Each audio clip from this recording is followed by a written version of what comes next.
This is a Kadamba tree with full flowers.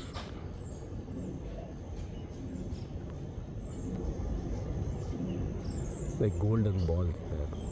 And it is important for our Indian biodiversity as well as culture. Lord Krishna and Devi, that is Parvati and Lakshmi and all our goddesses love this flower. And apart from that, the fruits are edible by the animals. Cows and all like to eat the fruit once the fruit is formed. Now still the flowers are there, and you can see how many flowers have bloomed in this tree. Thousands and thousands of golden balls.